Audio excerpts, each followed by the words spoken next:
Podcast 411, Item 240, February 24th, 2026. Mark Asquith, co-founder of Captivate. Podcast411.com. Listen different. Welcome to the show. I'm your host, Rob, and this is the Podcast 411 podcast. Before we get into the interview with Mark, first, a news item. And this is a congratulations to Matthew Passy, who has joined Produce Your Podcast as Director of Strategic Growth. Matthew worked with me on the Libsyn Pro accounts and was a great resource and help to Libsyn Pro customers. He will be greatly missed by the Libsyn Pro customers. From an article at Podcast News Daily, quote, in the role, Passy will lead the company's growth initiatives, advising clients and internal teams on scalable podcast strategy, operational infrastructure, and long-term audience development. Passy brings more than 15 years of experience in podcasting and digital audio. He launched his first podcast at a New Jersey radio station and later spent 8 years as a podcast producer for the Wall Street Journal radio network. He founded and led the podcastconsultant.com for 8 years until its 2023 sale, and has also served as a customer care specialist at Libsyn. He is the co-founder of Custom Podcast Solutions, which operates Suite recording studios in South Jersey, and downloadmypodcast.com, and he hosts the podcast Podcasting Tech. Quote, most podcast growth conversations stop at downloads and exposure, unquote, says Tracy DeForge, founder and CEO of Produce Your Podcast. Quote, Matthew understands how podcasting fits into revenue models and operations and long-term business strategy, turning podcasts into platforms that drive sustained business value, unquote, unquote. Tracy, congratulations on hiring Matthew. And now to the generic message of the day. As always, your feedback is greatly desired. 206-MOM-HELP. That's 206-666-4357. Give us a call or send the feedback or your show's promo to podcast411@gmail.com. Again, for today's episode, we have an interview with Mark Asquith, the co-founder of Captivate and newly inducted Podcast Hall of Fame member. For full and fair disclosure, this interview was done at Podfest prior to any conversations about me possibly working at Captivate/Dax. And as mentioned in the interview, I moved my own podcast to Captivate in December of 2025, around a month prior to this recording, which was done in January 2026. So while today, or when this episode was released, February 24th, 2026, I am working for Captivate. At the time of the recording, not only was I not working for Captivate, there had been zero conversations about that even being a possibility. But sometimes fate just works things out. Without further ado, here we go. Mark, welcome to the show. Thank you very much. What a pleasure. Thank you for having me. All right. My first question now is, what was the first podcast you listened to? The first podcast I listened to, the thing that got me into it was the Fat Man on Batman by Kevin Smith. I love that show. Still love that. I remember that. All of that stuff. Yeah, Smodcast Network. Right? And then getting to meet him at Podcast Movement. I got to see him live. I got tickets from him and got some VIP tickets when he played in Kansas City. Love that. Yeah, I did the live show with Jay. I think it was with Jay Moyer. Yeah, that was back City, maybe 2010, 2011, somewhere around that. But yeah. Yeah, that's when it was all kicking off. That sort of, he was really getting big with that with a DC relaunch, which ironically was the thing that got me wholly into podcasting. Mm-hmm. There was the launch of DC's new comic book line. Yep. And it was the thing that turned me on to listening to it. Okay, favorite superhero? Oh, don't do this to me. Superman always. I have to go back. Always. I'm a Batman guy. How are you? We talked about this before, actually. Yeah. But both DC guys. Oh, yeah. Yes, my kids are Marvel and they don't get it. I'm like, guys, when I grew up, Marvel was second. DC was one. Oh, man. Yeah, I love so I'm a big music guy. I'm a big muso guy. I love all types of music. And one of my earliest memories is listening to the John Williams theme tune for Superman March, but as played by a local brass band called Grimethorpe, where I'm from. Massively sort of famous brass band in those circles. And the music still chills, like I'm getting goosebumps talking about it now. I love it. And my little girl loves it now. She's into it. So the idea that the music could evoke such a feeling. I didn't even know that existed, but it was happening to me at, age 2, 3 years old. So it was amazing. I love it. John Williams got me into classical music as a Star Wars fan, right? So you buy the Star Wars albums and you start going, oh, there's other classical music. And then you learn some other, I love that. others. But yes. So now, today, any podcast you listen to on a regular basis? Do you know, not a ton. And this is actually a symptom of post-COVID. I don't go anywhere, I don't go anywhere. I work at home. I'm like, I listen to it on my commute and I get the first 15-second ad and now I'm at my desk. I found also working podcast space for a long time is you listen to so many different, you listen to one episode of this, one of that, and you try not to get addicted because you're like, okay, I got to listen to this new one or this new one. So I've always found I've always had just a couple that are in my steady rotation, but then a whole bunch of others that come in and out. Yeah. I'm a bit like that. I think the ones that I would listen to, say if I drive to a station or drive to the train station to go to HQ, I always catch up with the news agents just because I really like that global UK and it's UK news and so on. So I really like that one. And I've always got in the back of my mind things like Law, the classic, now classic Aaron Mankey show. I like Business Wars as well, which is always good for a long journey. And then every now and again, I'll dig into something like a Michael Rosenbaum show, one of the A-list, B-list, C-list people he gets on there because they're all from the DC world, or they're all, it's James Gunn talking about Superman, so that's always good. But do you find sometimes it's a bit of a busman's holiday as well? There's too many podcasts. There's so much work in it. Yes. I mean, there'll be like ones, I want to try to see what that one's about. Yeah. But great content out there. Always, podcasting world. There's not people keep saying, there's a discoverability issue in podcasting. And I'm like, no, there's not. I go, there's my podcast hasn't been discovered issue, right?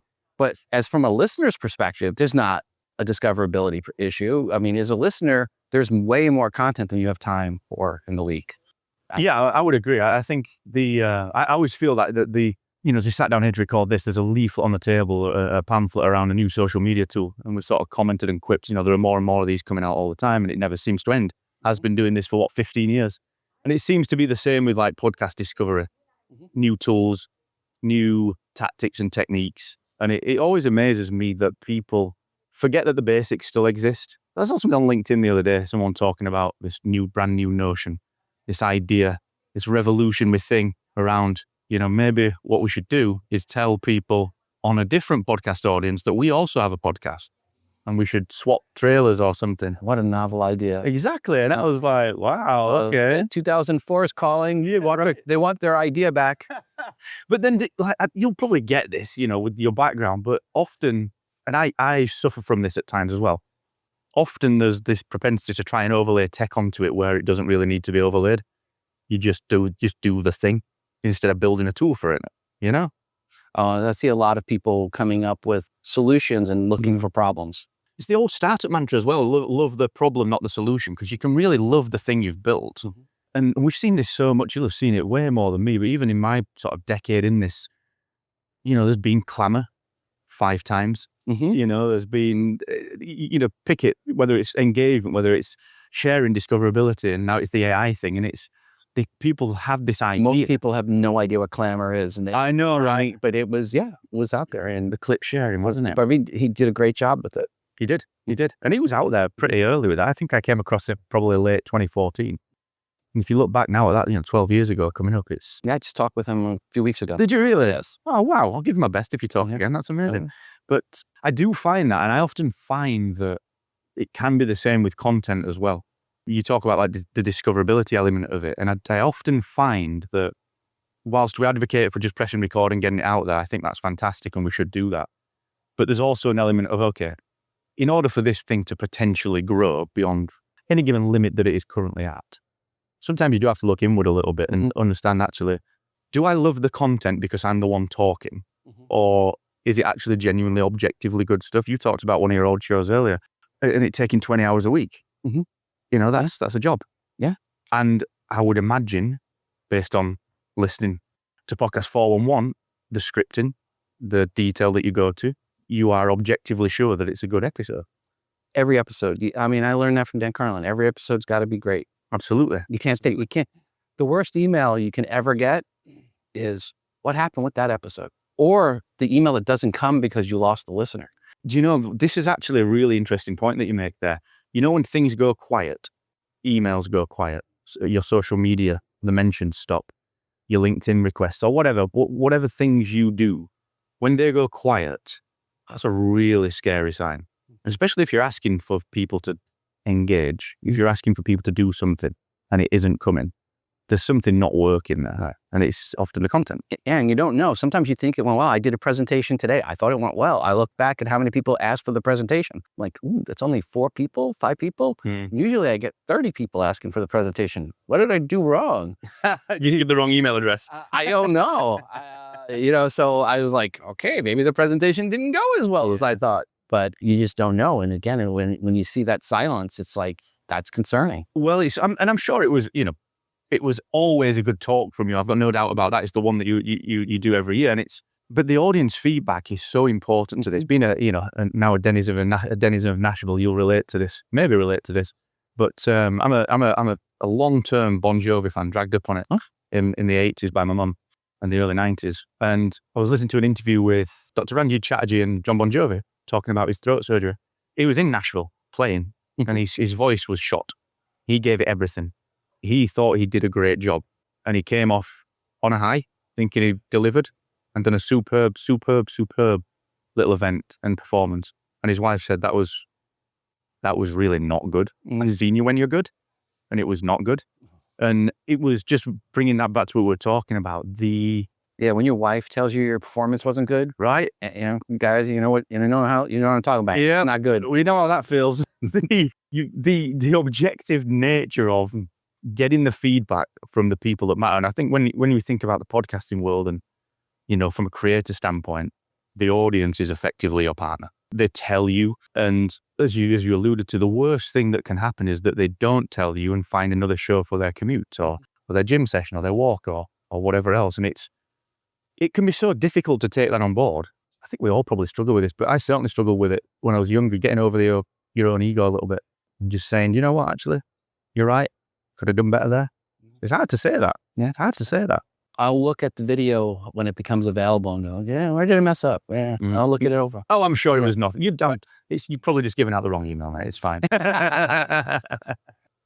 Let's talk about what you created, Captivate, and how that came about and how that's now led. By the way, I want to say congratulations getting into the podcast Hall of Fame. I voted for you. I say. That is very nice. Thank you. I'm very happy for you. Very excited for you to be part of the Hall of Fame. That came out of Captivate. So explain Captivate, the idea behind it, and what your philosophy and thought process is on Captivate. Yeah, that's a good multi-layer question as well. So very quick background. So my background was always at the intersection of being a coder, being able to design things, and also being relatively decent at communication, whether that's written or verbal or whatever.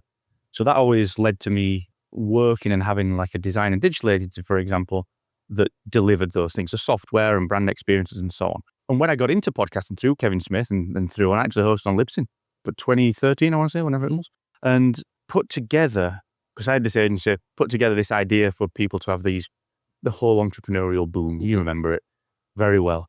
Have these websites where it was just a turnkey solution. We were building WordPress at my agency, so we spun out something called Podcast Websites, partnered with JLD and Kate at EO Fire to essentially get it to their audience. And it was a blue tack and sellotape solution. We were using PowerPress and we were using Simple Podcast Press, but we actually had, the thing that we did build was we actually had the physical hosting behind the scenes. PowerPress was just generating the feed. And that was very much customer focused, customer centric. It was all service based and stuff. Every person, my word, up until COVID, I would say, every person that signed up for Podcast Websites got a 30-minute welcome call with me or Kieran, my co-founder. So what happened then was, we came to the events and, we were the sort of the oddball English guys coming and just shouting around Podcast Websites. And then people started to ask us, well, we've already got a website, but we'd love to work with you from a brand perspective and from a customer support perspective. What else have you got?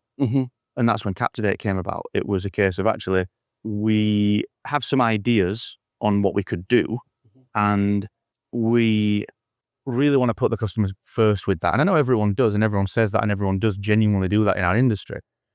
But when I talk about putting the customer first, it's not necessarily being on the calls. The philosophy was very much, because we'd podcasted, probably at that point, I'd created maybe 2,000 my own episodes. So I was just sort of building things for me. I was the customer. And it was always, well, what about if we did this? Because this part of the process is a bit of a pain in the neck. And Kieran would say, actually, okay, great idea. But what if we expand that to this? Or what if we tweak it to be this? So the entire platform came about through, frankly, me being super lazy and trying to build tools that would help me to get things out into the wild. And the ethos that we always employed was anything that we think we're going to build will go through a bit of a testing phase mentally for us. And that test will be, does it save you time? Does it save you money? Or does it make you money? Yeah. And they were the only 3 tests that we ran every feature against. And now we had no money. So what happened was we built it. So we're very fortunate because I've got a background in coding. Kieran's an excellent engineer. You know, he's developed into the finest engineer in the industry, in my opinion. What he's built is insane. And he's more than that. He's very business savvy. He's very brand savvy. He's very custom focused. So when you put my skills and his skills together, we were very lucky to have everything we needed to build this and get it to market without having the money. However, what we didn't have was the marketing budget. Despite having podcast websites, that was great, but what we didn't want to do was dilute that. And, you know, we did reinvest. The scale wasn't there to compete with, you know, a Buzzsprout that is just buying sponsored ads on everything. Just didn't have it. So because we had no money to compete with the companies, the brands, the platforms like Buzzsprout who are out there buying up sponsorships on everything and you know, taking the giant booths at all of the events, we adopted this, I guess it's kind of a guerrilla approach. I guess it would sort of be flagged as that, where we just said, well, what if we released a feature a week for, say, 2 years? And that may be a tiny feature, or it may be a decent-sized feature. So we did that, which gave us a lot of press and a lot of noise, a lot of earns. Brilliant. Thank you. Hey, I mean, it really was. It was, as someone who was a competitor, I'm looking and I was seeing that. And, you know, just like, I can't get a new feature in 3 months, and you guys are doing one a week. I'm like, oh my God, this is killing me. It was hard to do it, and it was one of those things where when you look back, you think, wow, that was nuts. But now it's one of those things where it just felt natural at the time because we didn't have any other option. And the way that we would present these features, and we'd do a lot of webinars, and we'd do a lot of face-to-face. Before COVID, I was probably, and you know, we used to see each other at every event. I was out here 3, 4, 5, 6 months of the year, some years.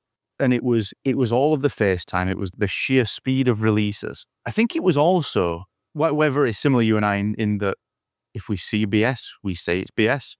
And what we'll also do is, when we're putting something out to the world, we will say it in a very natural, authentic way that is just based on our personality. Like, it's not marketing, it's just us. And I think when we put those things together, the way we wrote, the way we spoke, and the way we did those features, and we're always at the events, we got the traction based on that. And it was quite interesting, actually, because when we became part of Global in end of 2021, there was a couple of people, there was one person in particular, quite, you know, prominent, I guess, in the industry, who sort of, it came up and they came up and they were actually quite nasty about it. So, you sort of present yourself as a bit of a guru and it's all BS. I was like, no.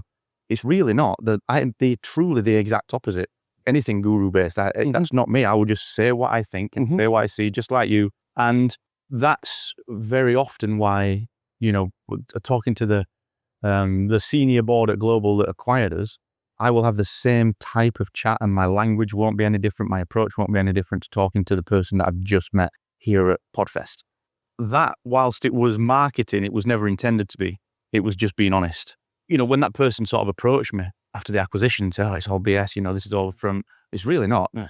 And since we were acquired, it's continued. And now they sort of appreciate that it's not from, it's just me. I can't be any different. So, no, it's been a ride. Yeah, I know another company that may have been looking to acquire you, and I know someone that may have highly recommended that acquisition before Global came in. But yeah, Global got a great deal. Thank you very much. And we were lucky with that. I mean, we were in startup mode, as I said, bootstrapped, and we couldn't maintain that. We were very profitable very, very early, but it was the pace that we couldn't keep up, because we were just like, I was just about to have my little girl. She came along almost to the day, 2 months after the acquisition was completed. And so to be able to focus on family time and work 8-9 hour days as opposed to 15, 16, you know, because we're in the UK. Yeah. So the time difference. Yeah. If someone needs a welcome call in the Pacific or in Hawaii time zone, you know, we used to have to do it. No, it was heavy, but we made some great friends. So yeah, and then we became part of Global, and it's been interesting from there to see the development of the industry. over that last 4 years. Yep. The fragmentation is, whilst it's thicker and faster than it's ever been, I think it's also causing a lot of people to come back together. Any new features coming out? No, it just came out. And I should say, for full and fair disclosure, when I left Libsyn, I moved my shows to Captivate. He did. I was honored. Thank you. Yes. Yeah, it's a pleasure to be working with you. And yeah, so it wasn't because you reached out to me. I did it on my own and let you know afterwards. You did. And it was such a pleasant surprise. It was great to chat on that. New features, just so we've got the ad marketplace, which is dropping. That's the big one for this year, which is very much about bringing the same approach to the ad tech world that we brought to just the simple hosting distribution world with Captivate. And one of our other mentalities was that the enterprise / pros / big leagues shouldn't have access to features that the everyday creator doesn't have. Mm-hmm. And that's the same ethos we're taking with the ad tech. So working with the global team, working with the DAX US team, the DAX international teams. We're very mature business in global, very mature business in the ad tech world and the ad sales world. And it's sprinkling in the Captivate thought process, the Captivate brand ideologies, the experience that we deliver through Captivate. And so that will be the focus for this year, is Captivate ads and everything that sits within that. I'll come back on if it's good for you, if you don't mind, if you will have me. Oh, anytime. When it's released, and I'll talk you through the specific features. I mean, you'll get early access being a Captivate user, but it's going to be interesting. It's going to be very interesting. Yeah, I'm excited. So over the years, you've had some podcasts. What do you have going currently? What have you done? Talk a little on your podcasts. I found that really, so I've always created. I love creating. And I found it really difficult to podcast the last few years, almost since the acquisition, but almost in an unrelated way. I used to have so many shows that I've gone through the years with, which I love. Some interview shows, some like the 7-Minute Mentor, which I love doing, which was a 7-minute show, just kind of imparting, I don't say wisdom, because that sounds... So you do an audio, video? Audio only. Okay. So I used to have all of that stuff. And then now, and this is actually partly, that question is pertinent to this, I stopped basically everything in about 2023, because I didn't really have much else to say. Like I had a show called the Podcast Accelerator, which was 30-minute chats and solo episodes just around podcasting and the ideas and marketing and business in podcasting. And the Star Wars show, Spark of Rebellion, which I love, I put that on hiatus. And I just pretty much stopped creating. And the reason was, becoming a dad for the first time, all of my energy in terms of all of the reserves of energy that we use for being articulate on a podcast and being objectively decent were gone. Mm-hmm. And I also didn't really have a ton to say, which is a roundabout way of saying I've actually just started creating again on the back of, frankly, not wanting to do video because I'm finding it super interesting. So we've seen it quite a lot where we get feedback from audience members of other shows where they're not interested in the video element, or where the audio element has become so diluted because all it's doing is taking a repurposed YouTube video and sticking it out on an RSS feed to audio apps. And the experience is terrible. So I've just started creating again. And it was this decision of, okay, I've got plenty to say now. My energy's back. What's the show that you're creating for? So I've got a few. I've just launched a golf podcast network, Kieran, because we're golf nerds, called North of Par. It's the hat that I'm wearing now. North of Par, 2 shows for now, one called Evolving Golf. I've never been south of Par. Same, my friend, sadly. And one's called Evolving Golf, and that's the business of golf for clubs and giving golf clubs free content, essentially, to help themselves with the stuff that you and I know is common sense, with modern marketing experience. And then the other one is Clubhouse Blues, which is a fun little anecdotal show, talking myself, Kieran, but also some YouTube golfers we know talking audio only, some golf coaches. And that's just a bit of fun. I love doing that on a weekend and getting out on the course on a night time when it's able. But I'm also thinking I may do something again in podcasting. I might reinvent the Podcast Accelerator. Just bring it back, same format. We've got Danny took over in and around podcasting, which I love that show, but I just ran out of things to say. The short answer is 2 golf shows, audio only. And I might bring back the Podcast Accelerator as a seasonal thing. Okay. Maybe. But on the golf side, I'm a golf family. My dad is 88, golfs every week. Does he? Yes. And his goal is to golf his age, which is great because that means my dad's going to be around till he's 110. I love that. And my son was on the golf team 4 years in high school. Really? Yeah. So it actually started 7th grade. So 6 years. Wow. I still play a little bit now. Now I have more time. I guess I can play a little bit more often. Oh, wow. But yes, but it was fun. My dad, me, and my two sons. So we had 3 generations out as a foursome. Oh, I love that. I mean, that was one of my favorite memories is the 4 of us going out golfing 3 generations. That is the dream, my friend. Yeah, I'm delighted for you with that, because knowing what it's like to get out on the course and to be there with family when there aren't the rigors and the pressures of day to day. You're out there, it's peaceful. Depending on how badly you play, it is peaceful. Well, when your son is on the golf team in high school, you're not going to beat him. No. Wow. Oh, I didn't know you were so deep into it. We should get around. Yes, that would be awesome. The golf shows I am really interested in, though, because I think as time progresses, it was a great friend of both of us, Kathy Doyle, who actually said there needs to be more golf content that is audio only. And that was years ago. She said it to me at Podfest years ago. I never thought anything of it. And I just love doing it because I spend a lot of time at the club that's local to me, seeing the things that they could tweak that we know are common sense because we work in experience. And they're so frustrated by the things that their customers don't do. And it's because they've not designed the experience around the club or the marketing or whatever they do. So I'm sort of just interested in that because I just like talking about it. And the reason I mentioned that is it sort of mirrors how we got into podcasting. A lot of it was just, okay, we run business, so we'll talk to podcasters about how they might market things. So it's quite fascinating how that's a little bit full circle. No, I always love, you've been part of the community. Once you got into it, you became part of the community. And, some people understand that podcasting is a community. Right? Yeah. Some people get that. Some people don't get that. But for most podcasts, there is this community. You see this here when you come to this event. It's great seeing folks. There's many that are competitors, but friends. Absolutely that, yeah. And that's part I've always loved about podcasting. You've always been a friend. Appreciated that. And you came in, you didn't come in like trying to kick this. You came in, hey, how you guys doing? Here's what, and I love that. Oh, I agree, man. And likewise, I appreciate the friendship and the friendship of everyone in this community. I'm not a guy that fits in places. I'm outspoken, I can be loud. I have thoughts that I don't mind sharing. And often that can make it difficult to find your tribe and find your people. And the second that I walked into the first podcast event that I went to that was NMX out in Vegas, first time I met you, I still got my green Lipsin t-shirt that you gave me. And that was my instant feeling, was actually, these are my people. And it doesn't matter how big the industry gets. It doesn't matter how fragmented the 1% try to make it. It doesn't matter how much money flows through different echelons of the industry. The community is at the core of it. And I do feel that will continue and it's thriving. And part of my job personally now is to be the loud, mouthy one, telling the companies and the people that don't see that just see the 1%, that actually this community is here and it's valuable to everyone and we should be all working together as one. And I think that's the beauty of podcasting. I've always loved it. And it's the only place I've genuinely felt at home in the industry. It's amazing. What have you seen in the way of, because there's no better term for it, AI slop? Have you seen some of those coming on board? Have you listened to any of the AI slop? Yeah, we had one a while ago, and we had to politely ask them to change hosting platforms. We've seen that.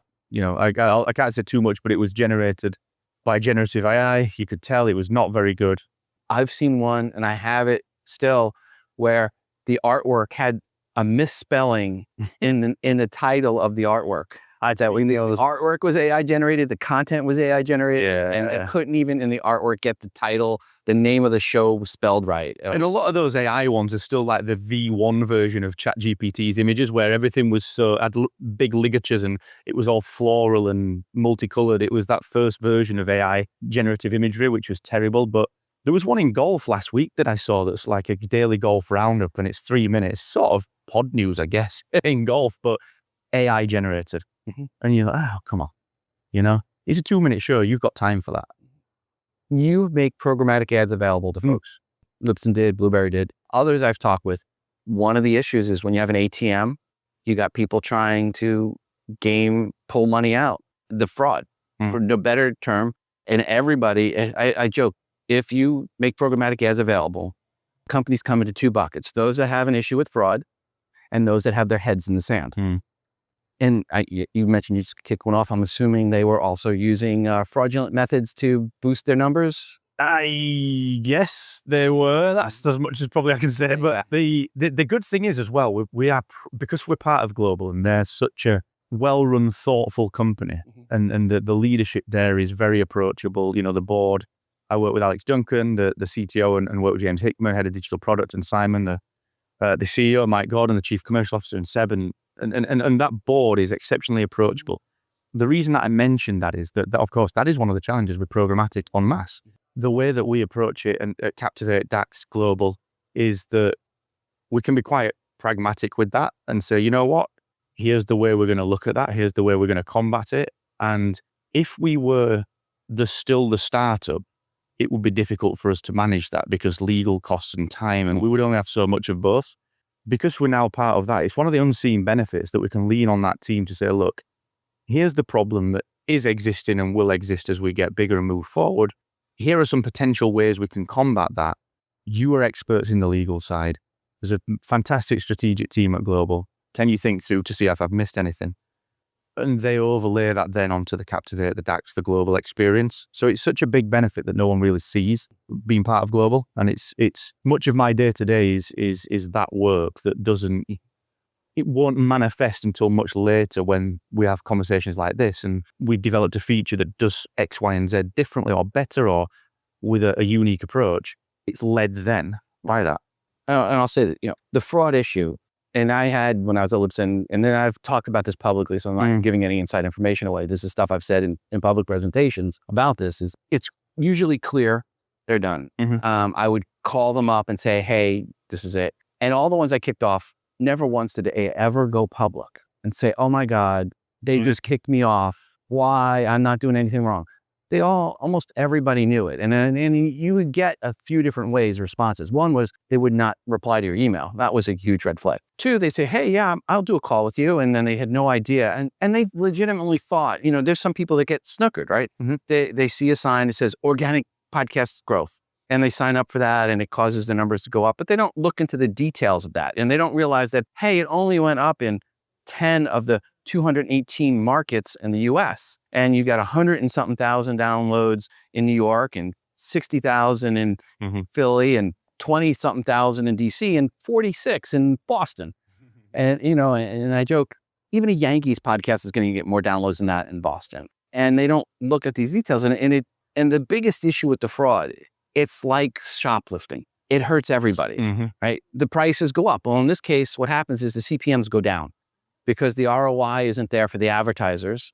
And that hurts all podcasters. And all podcasters should be offended by anyone that's using these fraud. And they should be really careful. And I tell podcasters, if you go and hire a service and your numbers go up immediately and you turn it off and your numbers drop, they weren't real audience. Exactly that. And that was always a benchmark, wasn't it? And we've had the same discussions across the board internally with everything that we've ever done, whether it's Global, whether it's just when we were just Captivate and so on. You have the discussions about how you will handle that. And it was always, the benchmark was always immediately, as you say, if you turn it off, download, stop, they weren't people.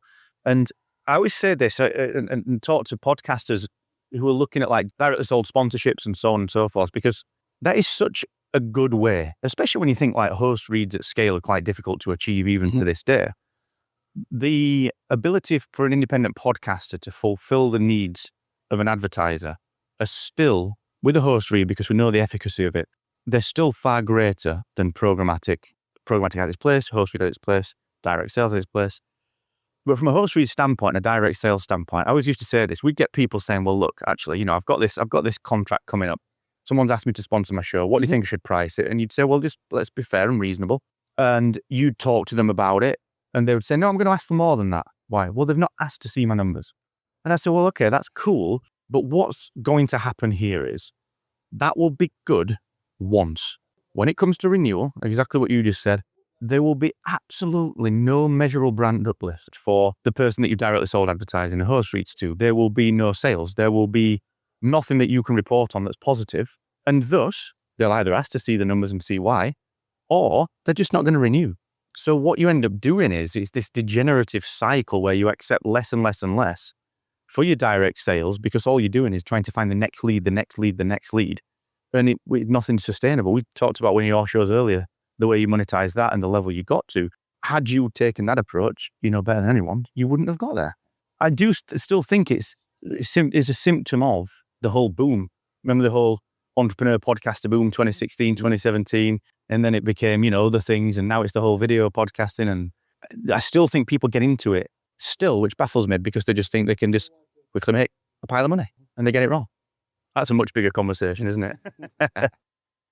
And the opposite is true too. If you have a real audience, you can raise your price. If you have a real audience and they're getting ROI and the advertisers are coming back, you can keep raising your prices. Tim Ferriss did this. He was started at one price, and then he sold out, and then the next quarter it was a higher price, and then it was a higher price, and he just kept raising the prices and prices until he got to the point where people would just either stop renewing, then he'd lower it down a little bit.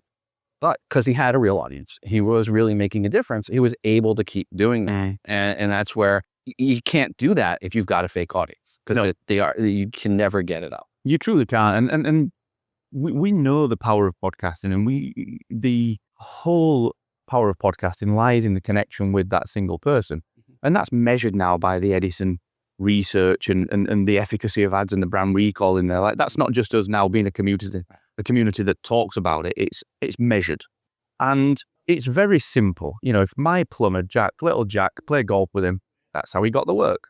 And then guess what? Play golf with him again and again and again and again, and then he gets the next bit of work, and he comes back, and suddenly it's a relationship that spans X amount of years, and he's always had my work, but he's also got your work, so I've told him to call you and told you how good he is. And that's because of that relationship, and that one-to-many relationship that a host has with their audience is so unique in podcasting, because it's a one-to-many relationship that feels like a one-to-one to each one of those audience members, and the value can go up, the price can go up, because it's a recommendation from a friend. It's business, of course, but it's not. Is your friend saying, I trust these people? And with you making the tools available for people to stitch in ads, well, a lot of people, forget too, is you have a small podcast, 1,500 listeners an episode. It can be more valuable than a podcast with 25,000 or 50,000 listeners, depending on who your target is, right? If your podcast has 500 listeners and it's targeted towards CEOs of companies or CTOs or CIOs of companies, that's a much more valuable podcast than one that's about Gravity Falls. No offense, and I love Gravity Falls, but who's the audience for Gravity Falls? It's right. It's not going to be you might have a couple people in there that are valuable, not compared to one that's for a CIO or CEO or C-suite podcast. And that's the power of the niche that it's the first thing that anyone gets taught when they come to a conference is as you guys say, niche, whatever. The niche. I got to go with niche. You're a niche guy. I'm a niche guy. You are a niche guy. I'm a niche guy. Forget that. Yeah. Well, I think I was British in a past life. I love tea. I played rugby. I actually like British food. You're a Doctor Who fan. I am a Doctor Who fan. And you should go on Gary's podcast, The Big Blue Box, one of the biggest in the UK. I am. Go on there. Yep, I'm familiar with that. He would love that. But absolutely, picking your audience and going into a niche and making sure that you understand that it's all right to have that niche. One of the other mistakes I'm sure you've seen a billion times as well is that people get good at a niche and then think they're good at everything. So then they try and expand instead of just doubling down. You see in every walk of life, in every business, if something begins to work well, you analyze it, figure out what's going on, and you double down on it, and you make that thing work even better. Most people think they go from 0 to 1 and think they've achieved. And then they go, well, now I'm going to do another one and another one, instead of going, I'm going to turn that one into 100. And I see that with podcasters. We've got network tools available in Captivate, and I use them myself, but I always tell people that want to spin out a network, that's good, and the tools are there, but just make sure you're ready. If what you don't want to do is let show 1 drop and let that audience down. Only set show 2 up if you have more time, right. Not because you're going to take time from show 1. That can be really damaging, which then impacts audience value and the ability to direct sell. But I mean, this is another 1 hour chat, isn't it? We could go deep into that, but that's a big takeaway, I think, for podcasting. Yeah. I mean, I was at one point, I had the 3 shows going and it just was too much. And that podcast for this show got put on hiatus so that I could keep the feed and TII going, and then eventually TII. And so the feed stayed, and now I'm back to this. Feed's gone. TII is now on a hiatus, and I'm with Space Business 411 is my second show, and that has a much more important focus, which is something I like and something that's helping my family and my kids and getting contacts. And I'm not looking to monetize it for me, but it's sure going to help my son and sons. And it's like, what can I do as a dad to help you always say that kids. And as a podcaster, hey, that's what that podcast was created for. I love that. And I don't care if the guests know that, because you know what? I'm going to make that podcast really good, and they're going to get the benefit that they came on for. And one of them, somewhere along the lines, is going to get a heck of an engineer out of Purdue Aerospace because of them coming on my show. And so they're going to have won, as the way I look at it, and probably a few different aerospace engineers out of Purdue, because my son's got friends, and he'll share those contacts. I love that. That is such a good dad move. That is a move. I like that. Using a lot of people, I think, from a parenting standpoint, throw the wrong thing at the kids. They'll throw money and they'll throw speed. And I think being able to take what you've got in podcasting and relate that to being a dad and using it like that is such a strong move, man. I admire that. I think that's fantastic. Before we go, Mark, where can people go to find out more about Captivate? Of course, thank you. It's captivate.fm. There's a pile of resources on there as well. And for your podcast? Oh, so we've got the podcast accelerator is at mark.live, which I may resurrect very soon. And just north of Clara is the golf stuff for the golf nerds. All right. Mark, thank you so much for coming on the show. Always a pleasure. Thank you, my friend. Thanks again to Mark for being a guest on the show. And please check out the links in the show notes for episode 240. Go to captivate.fm as well to learn more about Captivate. Per the interview, it was recorded in person at PodFest using the Rode Wireless Micro Lav mics connected wirelessly to my iPhone, and using the Rode Reporter app. And then the recorded file was transferred via the App Notes app as uncompressed .wav format. Then I uploaded it to Adobe Podcast and used the enhanced speech service with a 75% setting on speech and a 10% setting on background. I downloaded that file and dropped it into Levelator, and then did the edits of that file in GarageBand.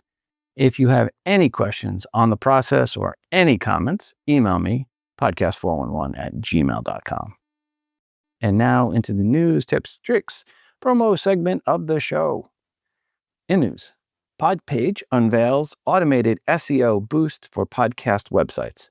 Should point out that if you go to podcast411.com, it will take you to my Podpage page. From the article on this, quote, the new automated internal linking feature called AutoLink will simplify site SEO. The tool automatically links content across a podcast's website based on key phrases users already set for episodes, blog posts, and videos, eliminating one of the most tedious aspects of SEO work. Once enabled from the Podpage dashboard, AutoLink scans an entire site for occurrences of established key phrases and creates contextual internal links back to the original content. That includes episode pages, blog posts, video pages, and static site content, meaning new and old content alike benefit from improved site structure without additional effort from the creator. Links also update dynamically if key phrases change or new content is published. The feature is available immediately to Podpage users on the Elite plan and can be enabled through the platform's SEO settings, unquote. Kudos to the Podpage team, which includes the wonderful Dave Jackson. Link to the article in the show notes for episode 240. In other podcasting news, along the lines of an acquisition, Red Seat Ventures acquires Supercast. This is from the Fox PR, because Red Seat Ventures is part of Fox. Quote, Red Seat Ventures, a division of Fox Corporation, Tubi Media Group, today announced that it has acquired Supercast, a leading subscription platform for podcast creators. The acquisition expands Red Seat Ventures' creator-focused digital services portfolio, giving creators a single partner for advertising and subscription, monetization, and unifying the two primary revenue streams for podcast businesses. Supercast will continue to operate autonomously under founder and chief executive officer Jason Su Hoy. Founded in 2019, Supercast supports creators across the podcasting ecosystem, from independent shows to podcast networks, including some of the most recognizable voices in the medium. The platform provides subscription tools that enable podcast creators to generate durable, creator-owned revenue through exclusive audio and video content and member communities. Supercast's top 10 podcasters gross more than $26 million per year in subscription revenue.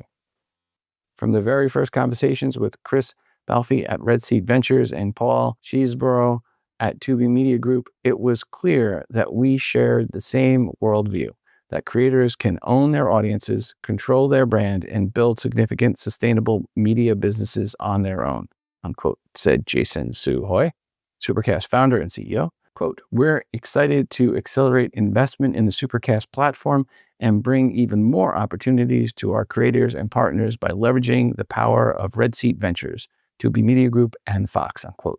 Quote, "Jason and his team share a mission of empowering influential voices by offering meaningful opportunities to monetize their content and expand audience reach," unquote, said Chris Balfe, founder and CEO of Red Seat Ventures. The rapid growth of direct-to-fan subscriptions has proven the value of recurring creator revenue, and this acquisition accelerates our strategy to provide a one-stop shop that helps creators grow their audience and monetization across channels, unquote. Congratulations to Jason and the team on this acquisition. I worked with Jason last year when Libsyn was closing down all of its premium offerings to get the shows over to Supercast, or the premium content over to Supercast. And Jason and his team definitely helped those producers, especially ones that had been doing premium for many, many years and were not all that thrilled with having to make a change. But again, Jason and the team did make that as painless as possible for many of the producers. Hi, I'm Terry J. Alman, host of Video Fuzzy, your source for media commentary and nostalgia, and in episode 106 titled Nerd Show, I dive into some episodes of History Channel's The Universe, covering, let's call it, a range of topics and quality. I encounter some Twin City area artists in Minnesota original. I talk Peacemaker, Psych, Only Murders in the Building. I just finished reading Ruth Ware's The Woman in Cabin 10, and through a convoluted set of circumstances worthy of the show itself, I am reunited with mid-90s Fox production Strange Luck on the YouTube channel Videos and Memories. For all this and more, add, follow, and subscribe to Video Fuzzy wherever you get podcasts. Happy viewing. Folks, if you like your promo played on a future episode, just email it to me, podcast411@gmail.com. And thanks, Terry, for sending in your promo. In the Where Have I Been segment of the show, well, I was at NRB in February in Nashville, here in town. I went up to the show and saw some good friends, Daniel J. Lewis and Dave Jackson, plus a bunch of podcasters that I have worked with over the years. It's a good show, and I look forward to going back to it next year. I was also a guest on Mac OS Ken, where we talked about HLS video, my new gig at Captivate, and much more. I'll have a link to that in the show notes. And finally, I've been to space, well, at least space business, with the launch of my new show, Space Business 411.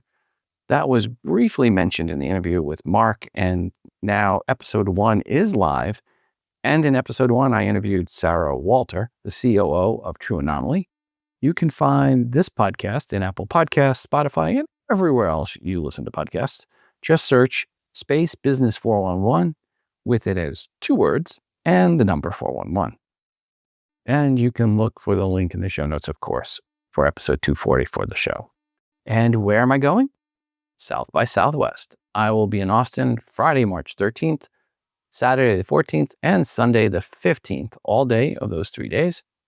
If you would like to set up a meeting at the show, you can email me at my new work email, rob.walch, W-A-L-C-H, this is C, not an S, rob.walch@global.com. Looking forward to seeing folks at the show. Again, email me if you'd like to set up an official meeting. For full and fair disclosure, while my day job is with Captivate Dax Global, the thoughts and opinions shared on this podcast are solely those of my own and my guests. They do not reflect the thoughts, opinions, or official positions of any other third party. When quoting anything said on this podcast, please give attribution to Rob at Podcast 411 or to the guest per how their name appears in the title of this episode. This show is presented under a CC BY-SA license. Grok it if you are not sure what that is. Finally, don't forget to send in your feedback for anything said or that should have been said in this episode. You can record that feedback and email to me, podcast411@gmail.com, or you can call me, 206-MOM-HELP. That's 206-666-4357. Until the next time, ciao.